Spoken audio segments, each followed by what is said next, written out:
சொந்த மகனே ஒட்டுக்கேட்பு கருவி வைத்து தன்னை வேவு பார்த்ததாக பாமக நிறுவனர் ராமதாஸ் தெரிவித்தது குறித்து பாஜக எம்எல்ஏ வானதி சீனிவாசன் கருத்து தெரிவித்துள்ளார்.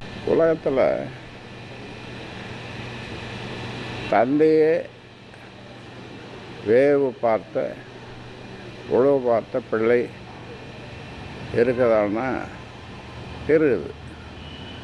அது என்ன வேவு பார்த்துருக்காங்க. அந்த மாதிரி இது சம்பந்தமாக காவல்துறையிடம்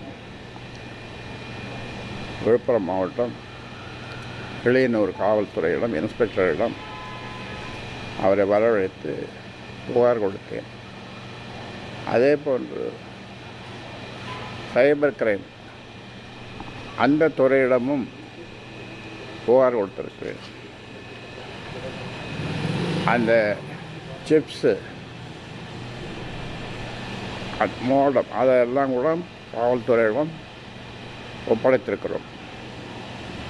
ஒரு பக்கம் சைபர் கிரைம் காவல்துறை, இன்னொன்று நான் ஒரு ஸ்பெஷல் ஏஜென்சி அவங்கள அமர்த்தி அவங்க இது எப்படி எங்கிருந்து யாரால் இயக்கப்படுகிறது என்று அதையும் செய்திருக்கிறோம். அவர்களும் விரைவில் அது சம்பந்தமாக எனக்கு அறிக்கை கொடுப்பார்கள்.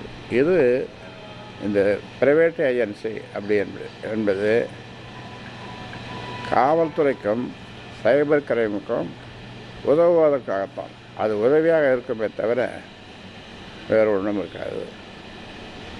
அதனால் எங்களுடைய கட்சியினுடைய மாநில பூம்புகாரில் மகளிர் சங்க மாநாடு மிக எழுச்சியோடு 2 லட்சம் 3 லட்சம் பெண்கள் மட்டும் கூடுகிற மகளிர் மாநாடு. அது சிறப்பாக 10ஆம் தேதி, இந்த மாதம் 10ஆம் தேதி நடக்க இருக்கிறது. இந்த கேள்விக்கான பதில் அப்படின்னு பார்த்தீங்கன்னா, ஒரு தந்தையும் மகனுமாக இருக்கின்ற ஒரு சூழல். இதில் போயிட்டு அவங்களோட கருத்துக்கள்ல நாங்க வெளியிலிருந்து அரசியல் ரீதியாக அதை விமர்சனம் செஞ்சா சரியா இருக்காது. அரசியல் ரீதியா அவங்களோட நிலைப்பாடு ஏதாவது சொன்னாங்கன்னா அதுக்கு விமர்சனம் பண்ணா சரியா இருக்கும். இந்த உறவுக்குள்ள போய் நாங்க எந்த விமர்சனத்தை செய்யறது முறையா இருக்காது. அது ஒண்ணு. ரெண்டாவது, நீங்க இந்த தொலைபேசி ஒட்டு கேட்பு விவகாரம் இதெல்லாம் ஒவ்வொரு நேரத்தையும் ஒவ்வொரு அரசியல் கட்சியும் இதை சொல்லிட்டு இருக்காங்க இல்லையா? அதனால இந்த பாமக தலைவர்களுக்குள்ளாக நடக்கின்ற விஷயங்கள் அல்ல. இன்னைக்கு டெக்னாலஜி மூலமா இன்னைக்கு எவ்வளவோ தூரம் மாறிட்டு இருக்கு. அதனால இதெல்லாம் இருக்கக்கூடிய ஒரு பிரச்சனை. இது பொதுவெளியில் இருக்கக்கூடிய பிரச்சனை தான். அது மூலமா வருவது மத்திய தொடர்பு முடிய ஒரு துறை அப்படிங்கிறப்ப இது வந்து அவங்க சாதாரண தொலைபேசியோ ஒரே மாநில அரசும் அதை பண்ண முடியுங்க. செக்யூரிட்டி ரீசன்ஸ்க்காக பண்றதுங்கிறது ஒரு ஏரியா வந்து எப்பவுமே இருக்கும்.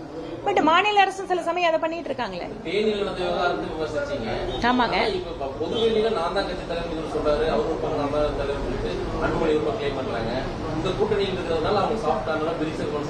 அப்படி எல்லாம் இல்லைங்க. சாஃப்ட் கார்னருக்காக இல்ல, அது அப்பா பையன் அப்படிங்கிற ஒரு உறவு ரீதியான விஷயம். அப்படி கட்சி ரீதியா ஏங்க கட்சியோட நிலைப்பாட்டுக்கு பதில் சொல்லுங்க. உங்களுக்கு என்னங்க பிரச்சனை? அவங்க அப்பா பையன் இருக்கிற பிரச்சனை இருக்குது. அது கட்சி ரீதியா வெளியில அரசியல் நிலைப்பாட வந்தா பாக்கலாம்.